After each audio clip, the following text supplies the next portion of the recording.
Hey guys, um, welcome to this channel. We're gonna be talking about books, and most of the books that I read. I've been reading a book lately that has made me want to talk more about the book and just see how uh,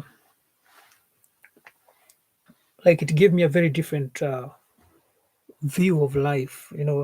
It's called the Jewish phenomenon. I don't know if you guys can see it.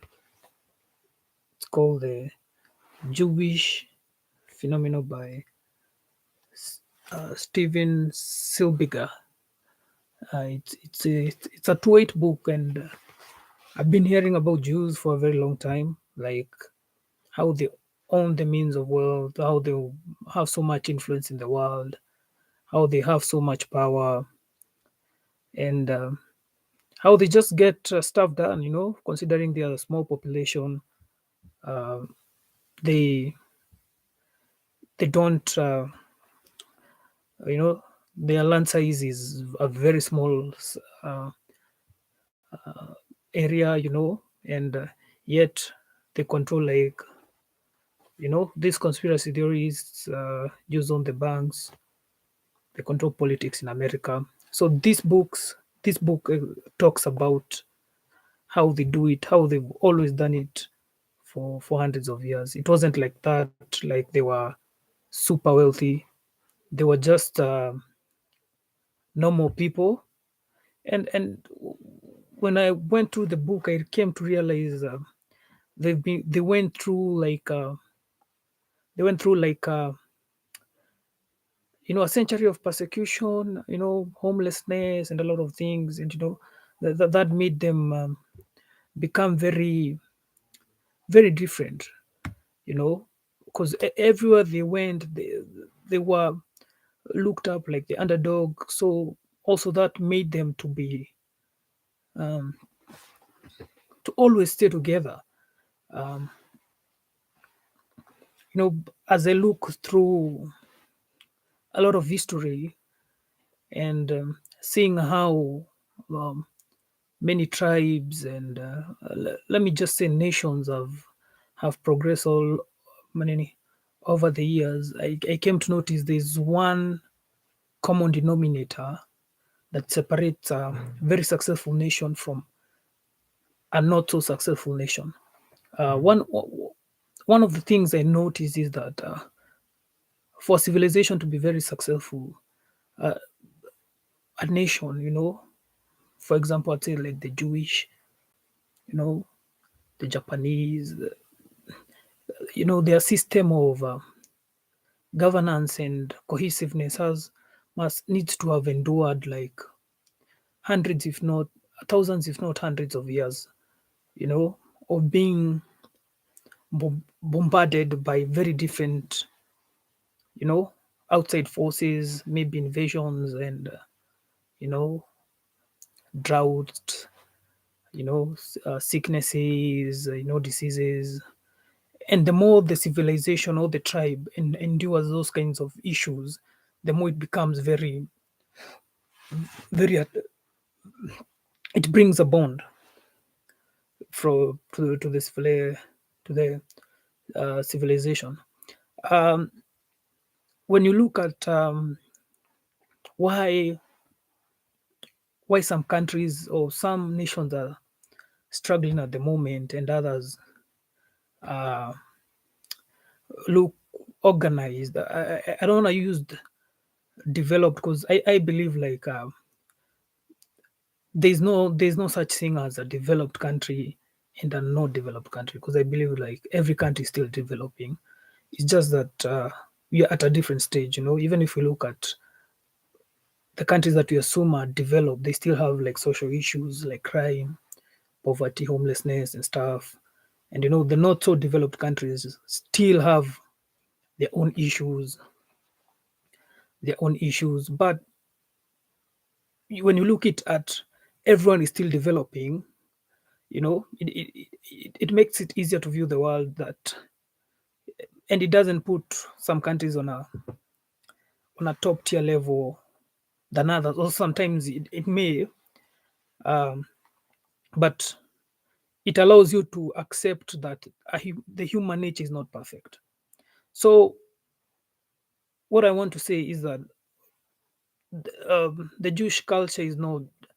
Uh, uh, you might think like the Bible is mainstream or Christianity is mainstream because it came from Israel, the Jews. Although here also the Jews are sometimes are not also Christian, but you might think maybe it's just a mainstream or propaganda. But when you look at the real facts, especially in this book, you come to realize that Jews have always been very intelligent. They've always known what they want. And probably I can just read a few of how the Jews do their things. This book at the back, here at the back, talks. It gives you a snippet of what to expect when you're going to read this book. And the Jews make it's written relating to America. America being the most powerful economy. So if you control the most powerful economy, in the world, you it's no brainer you control the world. So Jews only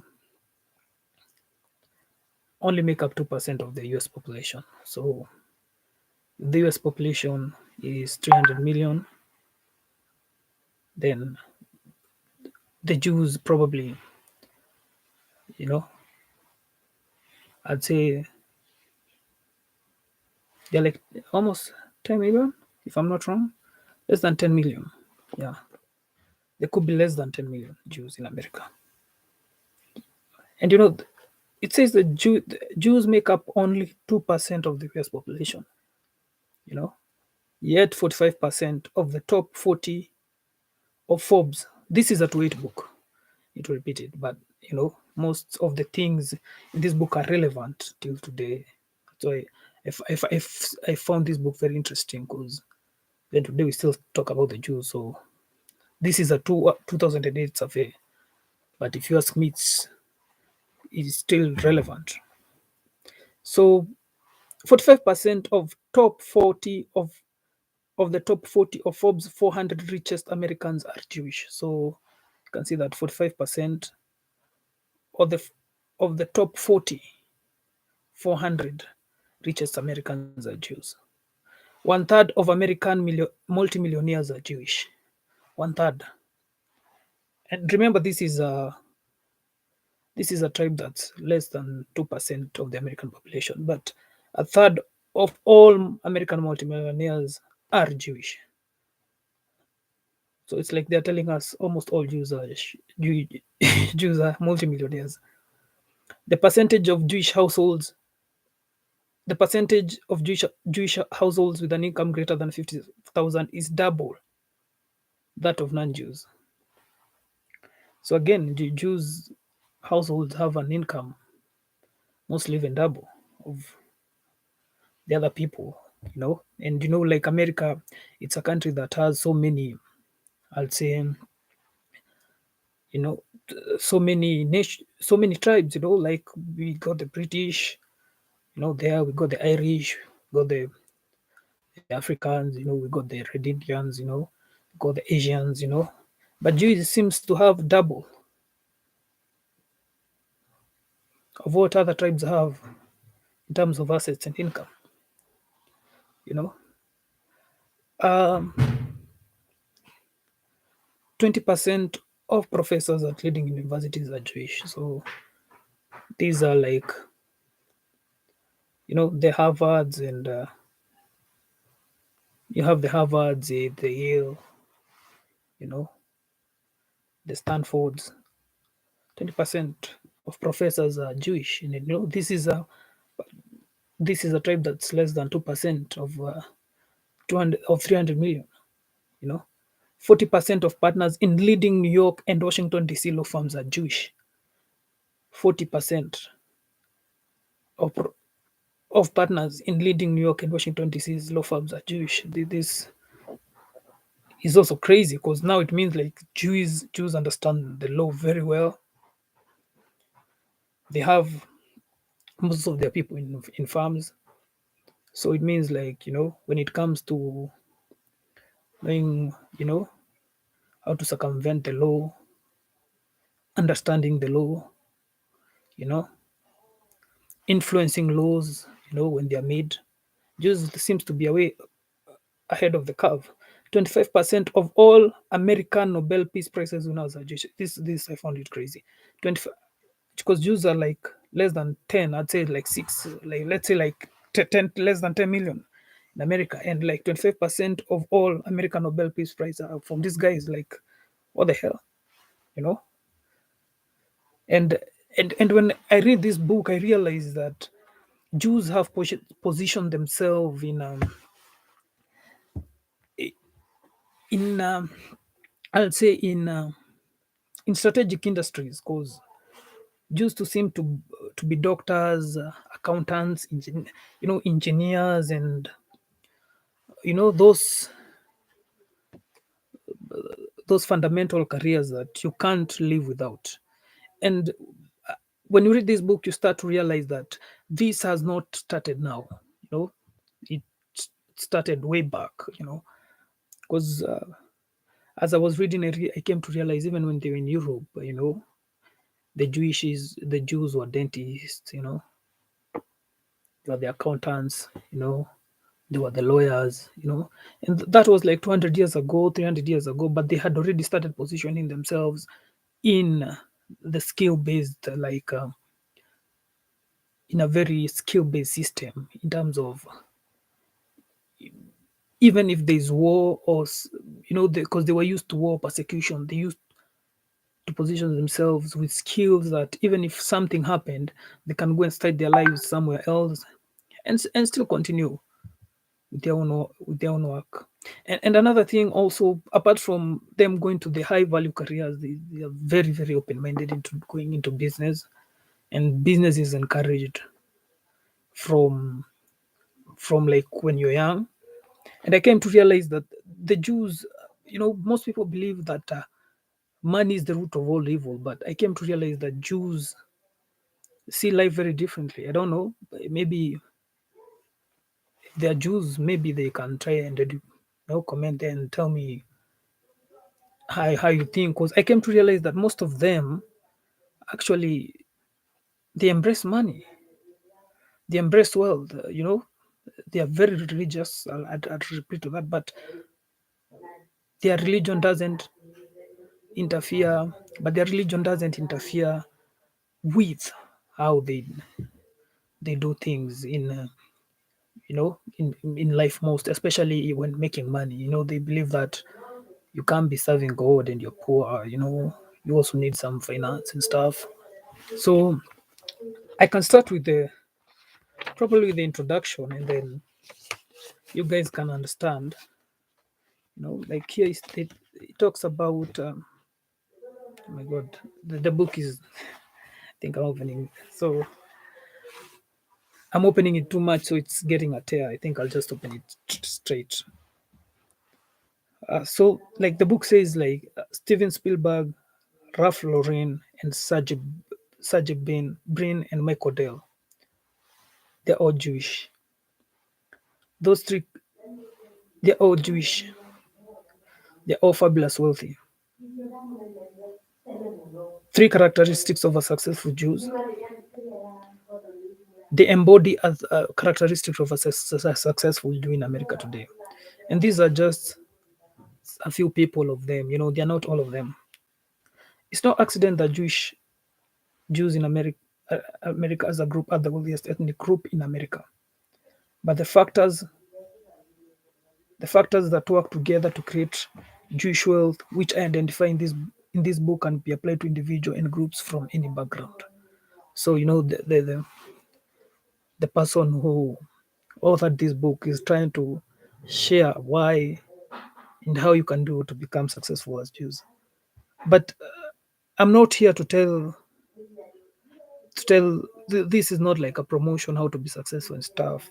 Me, I'm more interested in understanding the Jews, how they navigate, and how also you can understand and also apply it into your daily life. Many others have written books about businesses success, trying to find a pattern that can apply to businesses organization. You know, in examining the phenomenon of Jewish American success, this book reveals the principles that can be applied to your life. And it is important to note that wealth created by Jews is much more than just money. It includes advances in art, science, humanities that made the money possible. You know, so this is what I was talking about. Like Jews have already positioned themselves in very, very, very critical sectors of society, and this has given them an edge.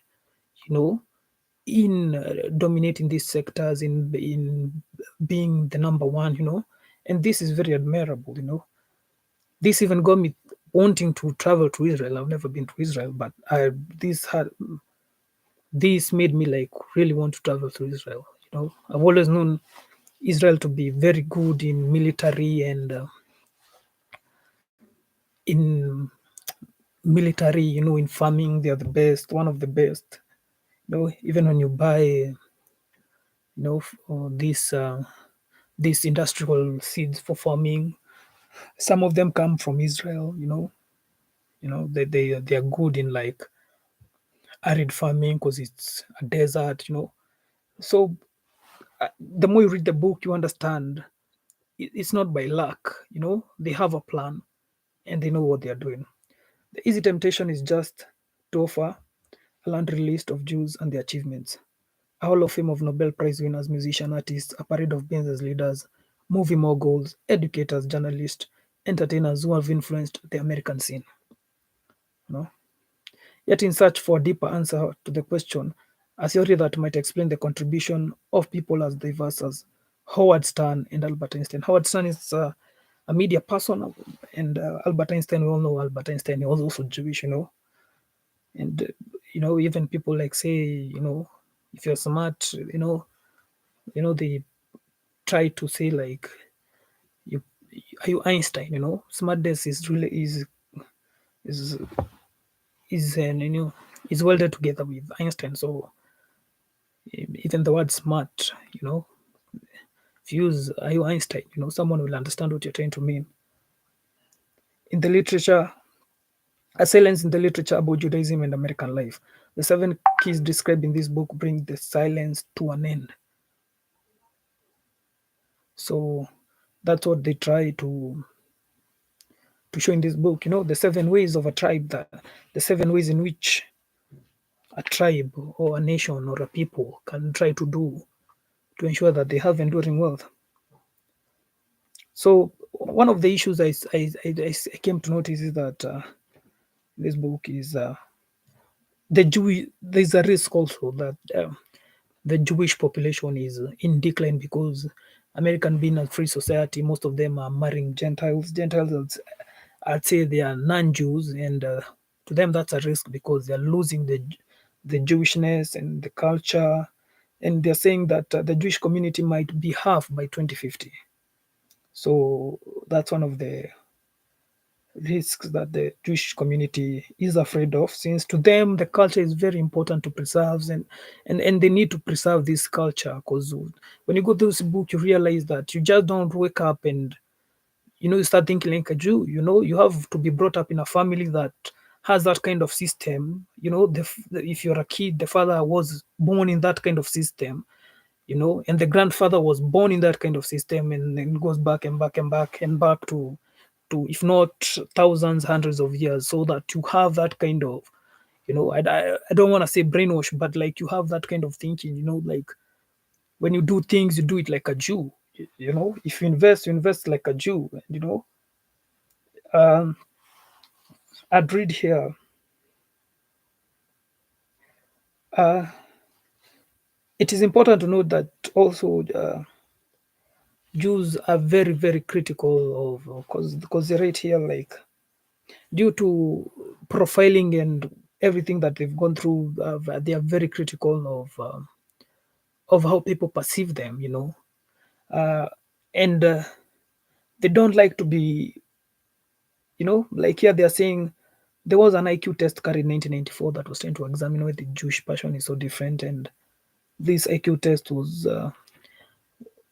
it was heavily fought by the Jewish society because it was like profiling. And the Jews came to that. And we all know what happened. Jews don't want to be profiled in any way, even if it tries to, especially through physical forms, like through the brain and stuff like that. They don't. Here they argue that as Jews, we know too well the bell curve, the Union of American Hebrew Congregation rightly stated, as Jews, we know too well how these theories have been used against us to justify hatred, discrimination, even murder and genocide. The bell curve, sharp rhetoric, and dense statistics serve no useful purpose for two reasons. The bell curve was now that statistic that was carried in 1994. The science did not pass critical review, and there would be nothing to be learned if success lay in our genetic code at birth. It was trying to prove, it was more like, why are the Jews born intelligent? But I think the Jews were trying to fight this kind of mindset. They were trying to say, no, we are like everyone else. It's just that as we put the work, we understand community develops everything, and we try as much as possible to do our things differently. But don't try to equate it to some kind of genetic, because you know in World War II we saw how the correlation with Jews and genetics was attached to the Nazi regime, which is not good. And I think Jews, to them, they don't want to be grouped in that genetic sphere. They want to be accepted as people who have earned a place in society through sheer hard work and dedication. It also comes to talk here about how the success of the Jews, had because they've been so successful. Even President Nixon, through the Watergate scandal, is had having showing paranoia against the Jews, because he says here, President Nixon in the Watergate scandal, paranoia, saw the Jews as his enemies in the famed Nixon basement tapes. Nixon told the chief of staff HR Haldeman, "What about the Jews? The IRS. The IRS is full of Jews, Bob. Go after them like a son of a, I want to say the other word, but well, like the Jews were in the IRS. The IRS is like for collecting tax. So, and if you look, they weren't in the IRS because they were, like they just ended up there. When you read this book, you understand that Jews are good in law, accounting, and everything. So it's only fair you get the best accountants, and it's them. So that's how they find themselves in the IRS. It also shows that even Henry Ford, one of the richest guys, in modern America, like was also threatened by the Jews. He even conducted a propaganda campaign. Ford believed that Jews were involved in an international conspiracy to undermine the world economy. And this is one of the richest guys. He's the one that brought the change the manufacturing sector, internationally forever. The manufacturing sector was like like one person could do everything. Like if I was building a laptop and I could build everything by myself, but now Ford it's like he's the one who brought specialization in manufacturing. Like if you are building a laptop, one guy builds a camera, the other guy builds a keyboard, and and he did it with the cars. The Model Ts. They were so famous, and like they were his best selling cars. And it's sad to see that Ford is struggling right now. And some years ago, it was one of the best companies. It even helped the American Army win the World War II. The Ford, such a brilliant guy, self-taught engineer. Everything great about Ford. But it's so sad to see that even him, with all that wealth, he was still he was still paranoid. He spent millions of dollars investigating and publicizing suspicion, but he could never uncover any evidence of the twisted plot. You see, indeed, many Jews today, Jewish people and the press, would rather reserve the subject of their success for private conversation rather than fuel fire anti-Semitism. Jews are always seen to be very secretive, and you don't know much about them. But when you read this book, you realize it's for a good reason, because of what they've been through. They tell people their wealth, people are there on their case.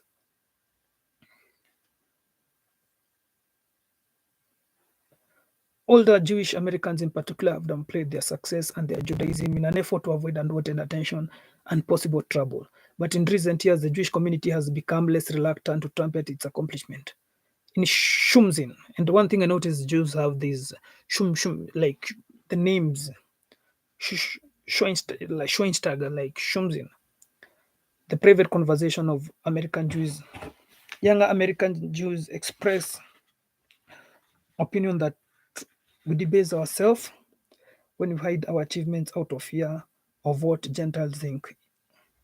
So here, they're trying to say like, even though Jews have been, playing low key, the younger Jews are more now out there, trying to.